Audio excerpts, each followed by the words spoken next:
Ô Marie conçue sans péché. Un curé de paroisse avait réuni un petit groupe d'enfants de 8 à 10 ans pour les préparer au carême. Une excellente initiative. En guise d'introduction, il leur demanda, cela va de soi, ce qu'était le carême. Pas de réponse. Le prêtre insista. Le carême commence le mercredi des Cendres. Que fait-on ce jour-là? Silence. L'un ou l'autre avait entendu parler du Mardi Gras. Tous avaient participé à un carnaval. Mais du carême, personne ne savait rien. Quand le prêtre eut expliqué, avec des mots et des images, ce que représentait le carême pour les chrétiens, un petit garçon prit la parole et lui dit « Alors, le carême, c'est comme le ramadan ». Frères et sœurs, faut-il regretter ou s'offusquer que les termes d'une autre religion que la nôtre soient les seuls repères de nos enfants? Pourquoi le carême est-il méconnu alors que le ramadan ne l'est pas? Pourquoi le carême a-t-il cessé de représenter un temps fort de notre vie de foi? Pour beaucoup de chrétiens ne le pratiquent plus ou l'escamotent. Pourquoi? Je risque une réponse. Parce que pénitence, jeûne, sacrifice, conversion sont devenus des termes dévalués, vides de sens, des mots qui relèvent du passé.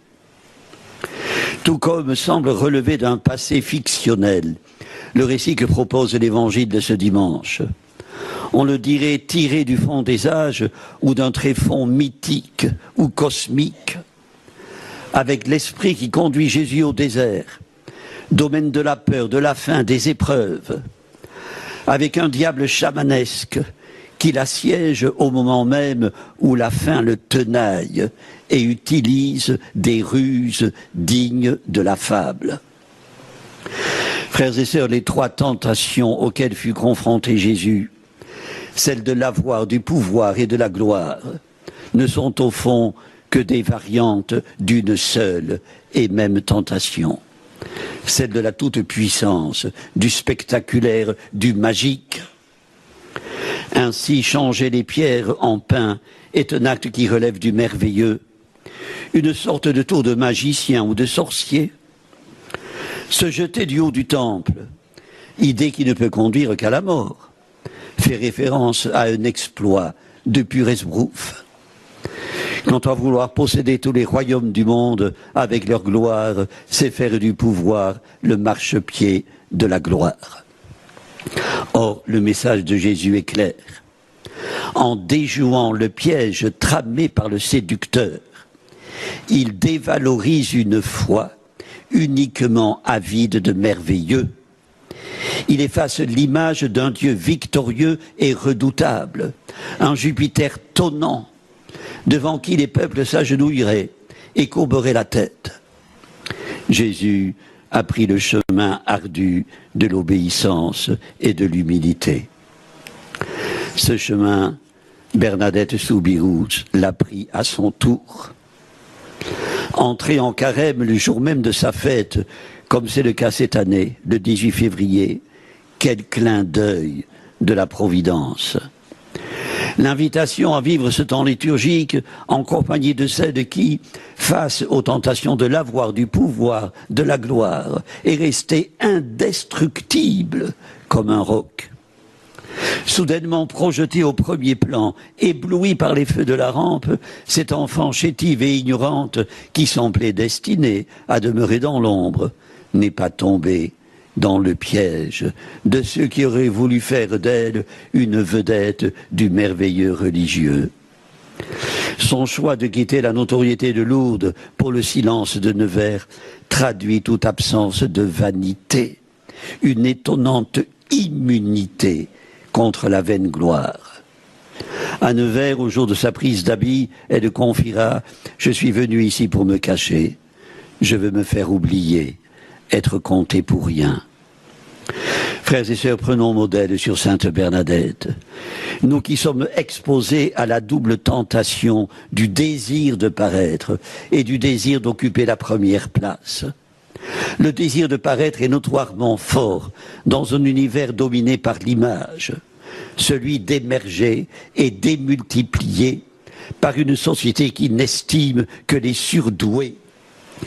Frères et sœurs, prenons le chemin de perfection que trace l'horizon de ce premier dimanche de Carême.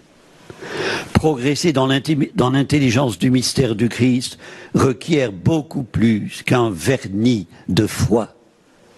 Il oblige à démasquer les activités des ténèbres, à prendre une claire conscience des ruses, des stratagèmes, des mensonges du tentateur.